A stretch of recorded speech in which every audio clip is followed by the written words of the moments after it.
The following podcast contains explicit language.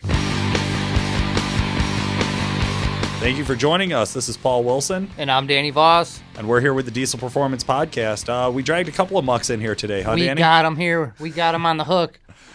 Chuck Dilly. Chuck Dilly, thank you for joining us. Thanks for having me. Chuck's a customer of Calibrated Power's Duramaxtuner shop. Your truck's been in there once or twice for an upgrade or two, and we've all known you here for quite a while. Yeah, about 2 years now. It's been about a 2-year build, yeah. Longer than Chris Ehmke has worked with us. Chris, we're also joined today. I was here before. It was. Okay. It was. Okay. Maybe.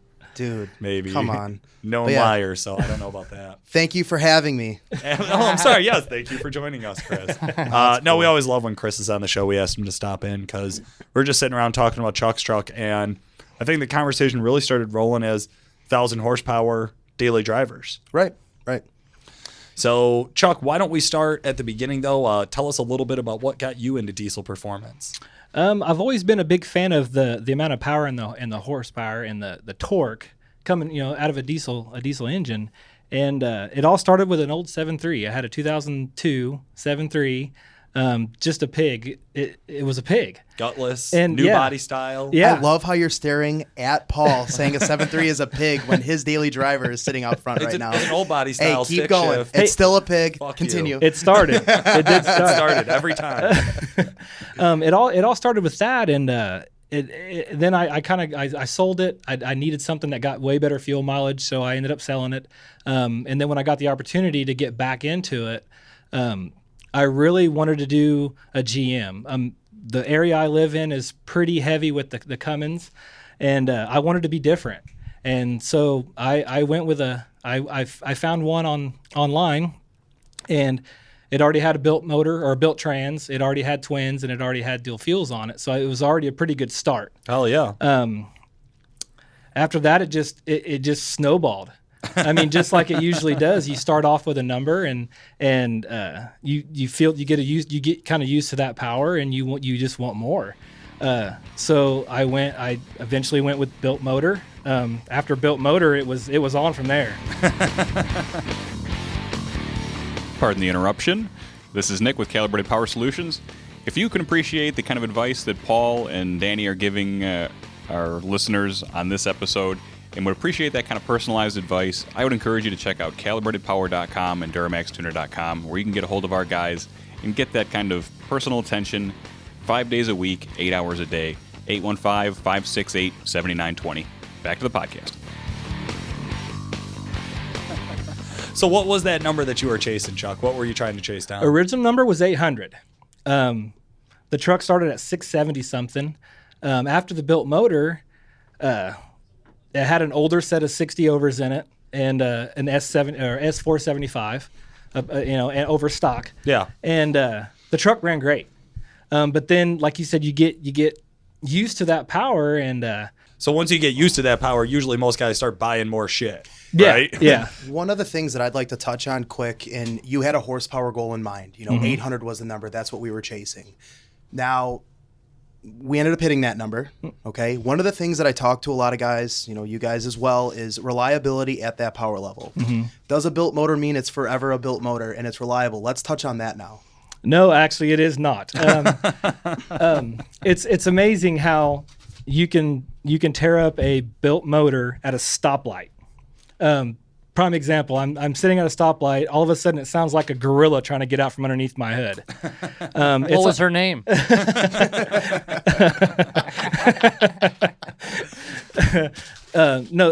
So I'm immediately on the phone talking to Calibrate. I'm like, dude, I'm sitting at a stoplight. Truck's making a horrible noise. I'm on my way to the diesel extravaganza in Terre Haute. Oh, okay. to make it even timing. worse, Yeah. I'm on my way to an event with the truck, and I drive at 60 mile an hour all the way back home. I'm pissed, I'm like, built motor, this thing ought to last. How far were you?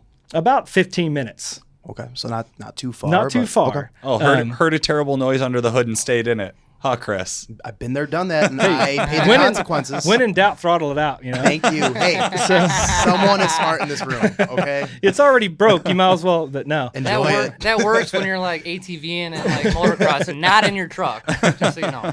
So I get it home. I'm on the phone with Calibrate, and it's a Saturday, so I've got contacts to the guy I needed to talk to on a Saturday. And I'm like, dude, what is going on with this thing? He's like, man, I really don't know without looking at it. So throw it on a trailer, get up here, broken crankshaft. Ooh. Luckily, it didn't get into the bearings. It didn't really get into the block. It was just a quick machine job, and we were down the road. But of course, while the motor's apart, let's do something different. Well, of course. You know, you already got the labor. Let's go bigger. So saving you money. That's what it's doing. It's saving you money by adding power at that point. I get it. Who's the salesman today? So we went ahead and went with an LML crank, and a alternate fire cam. Okay. And then the other internals went back in. Nothing else was hurt. So we went ahead and went with a bigger turbo at that point in time too. I was making 817 with the S480, and I was running the 3794, which I still am running, 63 millimeter. All right. And the truck ran great. 817, it was my number, but I'm like, man, the motor's apart. So Calibrated was nice enough to talk me in an S484. Okay. So that's the setup I'm running now is an S484. And the truck's making 940 with 1,824 foot-pound to the rear wheel. And it's just a dream to drive this thing. The tuning is so spot on. The trans tuning is so spot on. I mean, if you're not over 50% on the throttle, you would never know the truck makes that kind of power. And that's something that I would also like to touch on. Again, talking to guys, I want a number, 800, 900, 1,000. I want to daily drive it. I want to tow with it. You're living proof, okay? It took a specific setup, carefully selecting parts to do that. But like we were just talking about, you daily drive this truck. Since the built motor, a year and a half, about a year, I've put 30,000 miles on that truck. Jesus fucking Christ. Now, I know when I was with Bob and Nick tuning your truck, I had some time behind the wheel. I drove it myself. You are not going to find a truck that makes that type of power and drive that well. Not that spools like that. No, it's just that truck has like stock spool up. Yeah. And it makes nasty top end power. I mean, the thing is an animal on the street, but you don't have that drivability loss that we talk about, that lack of spool up, that smokiness, the throttle, the boost, the power, it's there at all times. Well, a lot of times we talk about lag, and I think we get this idea in our head that lag is my foot's on the floor and I have zero boost. But that's not all there is to lag. It's about how fast from my foot going down to the truck moving forward. And that's really what I think is awesome about Chuck's truck is I think everybody here but Danny has got to drive it. Yeah, I think that was before Danny. Man, that's been said before, huh? That truck, though, it looks phenomenal. Oh, it's and gorgeous. It drives Thank you. awesome, supposedly, you guys are saying. Well, like I said, if it wasn't wet, I would be more than happy to give you a ride in it. But, no, absolutely. And we all got a chance to kind of get out and check out this setup with the 484s being the low pressure charger and that 3794. I've never been a huge fan of that in a single turbo application, to be honest. That 3794, Chris, it's all right. It's just not, I don't think it's the best. I mean, considering the application, and he had the truck, he already had that charger from before. Again, with trans tuning coming into the mix, the proper converter coming into the mix, proper supporting modifications, we hit a number that's essentially a stocker twin kit. Like, right. No bullshit. Let's just cut right to the chase. Yeah, I mean, it's the piping for it, right? That is, you know. We have a modified S400 as the atmospheric, being a 484. It has an S500 wheel on the compressor side, but you could hook up to any trailer. You could tow with that truck. Yeah. You just said, you put 30,000 miles in just over a year. I don't drive 30,000 miles in 2 years, so I don't know where the fuck you're driving, but hey, you're enjoying the drive while you're doing it. Absolutely. You enjoy the seat time. But I think that does bring us back to a point that Danny and I have come across a lot in this podcast is that as you as a listener are starting to actually put together your build, get a chance to get in a few different trucks, go to some different bigger diesel events, try to find somebody who has a truck that drives the way you want it to drive. There's a seat feeling, there's a seat experience that's involved with these trucks, and it's not just a number like we were talking about, right, Chuck? It's really not. I mean, when you get to the point where your truck just is almost perfect, why mess with, and I've coming up to Calibrated and walking around their shop, and you see these trucks with these big 91 millimeters in it, 60, running 64s and I'm like, man, why didn't I go with that bigger Charger and go for that 1,000 horsepower? 940 is respectable, and the drivability is there. Absolutely. And that's what it comes down to. It's that drivability. It's that feeling, Danny, I don't know. What do you think? You've been in quite a few different cars running down the track. Could you tell the difference of 50 horsepower, 80 horsepower at that power level? At that power level, you're never going to notice the difference. But if you pulled up next to me at a light and that truck looks as nice as it does every day, every time I see it, I'm not messing with you. Dude, I'm telling you, I get challenged. I would totally, if I saw you in it every day in my neighborhood, I'd be like, that dude's a bitch. I'll smoke him. Well, like I just said before we got on this, I was like, man, I'm surprised you drove it. It's raining right now. Like, you parked that thing in the winter. And he's like, what, are you fucking kidding me? No, dude. The truck always has ice hanging off of it and this and that. And I'm like, all right, well, I guess I keep call my it a shit Midwest parked. paint job. You got the white just blowing all over it. It's a Midwest paint job. I love that. In 3 years, it'll be a Midwest paint job when it's all rusted out. But fuck it, right? Hey, I had fun Full while motor doing going it. something else. Yeah, right. Let's talk about drag racing and truck pulling a little bit. I mean, do you have any of this in your future?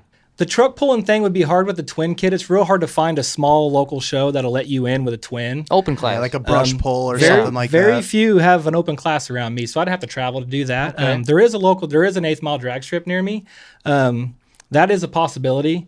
I've really done some work on the front end of that truck here lately. I've put a different set of tie rods in it. The other set of tie rods, I actually tore those up. It's got a center link in it now, which that made a huge difference just running a center link in it now. It's definitely possible to get it on the track.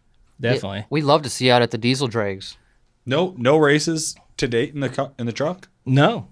No sled pulls, no drag races. No. I mean, the just truck was street down beat. this summer. Yeah. You got well- to keep that in mind. The prime time. Yeah, it seemed like every time the prime season was coming around, the crank let go.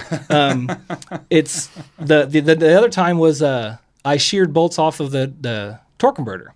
Oh, I brought it up here. It had a little yeah. shimmy in it, and I brought it up here, and Owen threw it up on the rack for me. I mean, right then and there. And he's like, "You got loose bolts in your torque converter," and then he broke one off, tightening them. So then they had to drop the tranny. Right. But I mean, honestly, if I'm gonna pick something that's the favorite on that truck, is probably the transmission. The DT 1000. That was probably my favorite thing I've done. I mean, you open the hood, you see these big twin turbos on there. Everybody's wanting to know what's, it runs 100 over injectors. Who's crawling underneath the truck to look what kind of transmission you're running? Nobody. It's like so rare to hear that. Like people usually like the way an Allison, and that's what they'll say is, I like the way my Allison shifts. Usually people don't appreciate having to spend the money to be able to harness the power, right? Absolutely. Like that's a cost. Not That's a big fun hurdle. Expense. That's a big It is. hurdle. Yeah. Yeah, and it is a extreme cost. But when you've got the money in the motor and you've got all that power sitting there, what's the point if you can't get that to the wheels? It's useless then. Totally. I would agree. How about this? Because you've had multiple stages of the build. If you could say anything to any of the listeners, or a buddy were to ask for advice, is there anything you would have done different, or is there anything that you learned in the process of the build that you would have changed? That's a good question. When it comes to setting a budget for a build like this, write it down and throw it as far away from you as you can get, because you will never. There's always something else. You get into a build like that, then there's this. You got the supporting mods of the front end, then you've got rear end work, then you've got driveline work, you've got transmission work. It doesn't just. It's like an ongoing flow of money into these trucks, and that would be my thing, is try not to let. Don't let the budget get in the way of your build. Yeah. And I agree with that. I tell guys all the time, I want X amount of horsepower. This is how much money I have to do it. Yeah. Well, unfortunately, that's not enough. You could do stuff in stages. If you have an end goal, we'll do some supporting mods now. That way you could build on that. But I always tell guys it's the nickel and dimes. It's the small components that end up to being more than what the motor costs. You're gonna break it. Yeah. You're gonna break maintenance. I mean, a 1,000 horse truck, 900 horse truck. There's maintenance that goes Absolutely. into that. The driveline, like you had said, Clutches. It's you're gonna run through clutches. It happens. I mean, look at It the small happens. stuff, U-joints. Yeah. You know, like you said, the front end you had to go through. The truck only has 100,000, well, probably 130, 140 now like with 138 or something. with how like much that. you're driving it, you know, cross-country hot shot and a built motor. But yeah, I mean, like I said, there is a cost to the maintenance of a truck at that power level. Absolutely. So how do you do it? I see you got a wedding ring on your finger, and you got a wife, and you can build this truck. How'd you pull that off? You know, she's pretty cool, man. I mean, honestly, she's not all about it like I am, you know, but she's, you know, I get the look whenever, you know, I bring, you know, when I came up to here, she's just like, she gave me that look like you're going up there, so I know. Leave the checkbook at home, honey. Yeah. No, she's awesome. She doesn't, like I said, she's been in it when I've done 20-pound boosted launches and everything in the dash is going to the back seat. People are freaking out in the back seat, and she literally just sits there like unamused, you know. And I think it's cool, you know. She's totally awesome. She's just sitting there, boys will be boys, you know. Yeah. Like one time, I did a 4-wheel drive nitrous launch with my wife, and she was not impressed. And Yeah. I was like, people would love to sit in this passenger seat and feel that, and she was like bored. I still have bruises from the last time I did a burnout with Joanna in the car, for sure. She Well, freaks that out, was loses that it. was her That's 'cause car, and you pulled the e-brake. Dude, fuck you. Burnouts are burnouts, and sideways is sideways. Dick. Don't be jealous just because your Jetta e-brake doesn't work anymore. It's classy. Buck and Bronco, as Bob would say. Yeah. No, we appreciate you coming here and talking with us. You're a lot of fun to talk to. Breath of fresh air in the industry, and we love talking with you. And if you ever, have any friends that want to get on our show and talk about their cool builds, we'd love to talk to them as well. Yeah, I've been listening to these podcasts since the very first one, and I literally take something away from every single one of them. I mean, even when it's the Ford guys, I'm not a hater. I like all three of them, honestly. They all have got something, I think. My dad's got a 15 Power Stroke, and it's one of the nicest trucks Best I've ever interiors. drove in. Their interiors are hands down one of the nicest ones out argue there. it, yep. I got a buddy that's got a Cummins, and it's a nice truck. I mean, I don't hate on any of them. You know, they're all nice trucks. Probably my favorite to build, the Cummins, to be honest. I mean, I'm a huge Duramax fan, but if you were going to talk about dollar per horsepower, between 600 and 1,000 horsepower, Cummins is your best bang for your buck. It's unquestionable. If you want the best ride quality, Duramax, I don't think that's. I mean, it's hard to fight that. I'm a Cummins guy. Always have been. You know, probably always will. Like Danny says, you buy the truck for the engine. The truck ends up having to come with it. Right. You know, if you're going to buy something, I mean, and that's why I respect your build so much. It makes a respectable horsepower number, but it's a driver. Mm-hmm. Like, I haven't been in any Dodges that have made that type of power, and I've wanted to daily drive it. They suck. I'm sorry. That is usually true. I mean, Sorry. there's been a couple twin kit trucks. I mean, it's Cummins just- that I think are all right. I'm not talking but about they just the haven't made drivability. the same power. I'm not to have that drivability. It's not just the drivability; it's the plushness. It's just getting in the truck, going over a bump.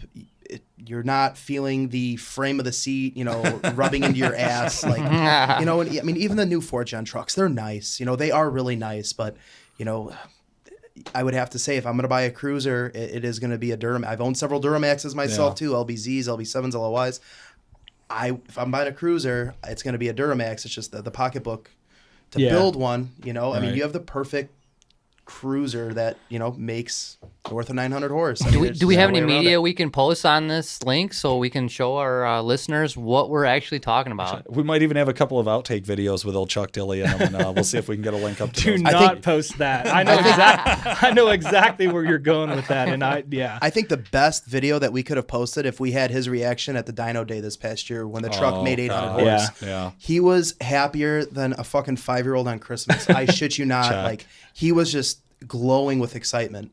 That would have been a cool, video or, you know, photo to have. But yeah, I mean, you're living proof. You've went through multiple stages with the truck, you know, in a short period. Yeah, you know, and honestly, shit go yeah. wrong and keep going. We've Yep. seen, Yeah. how many guys have we seen just something bad goes, you know, the crank goes after you build it and they're done. Yep. You Well, know, I they're promise buying you, Mustangs and shit. that did. You know, when that happened, it was like, now what do I do? I know I'm getting ready to get back into this motor. You know, do I want to? You know, I've already got a very large amount of money invested into this truck. Right. And do you keep going with it? You know, and I'm like, you know what? If they get up there and it really didn't get into the motor or the engine block that bad, Yeah. let's fix it, let's do it, but it did cross my mind to scrap the whole project and end up being a yard ornament for a while. Hey, I have a buddy, one of the mechanics at Calibrated, Wait, you have a buddy? It is odd, but I do have a couple friends, believe it or not. LOI Duramax, same scenario as you. He cracked the DJ. crank 10,000 miles in, and he was like, "What do I do? Do I scrap the truck? Do I continue with the build?"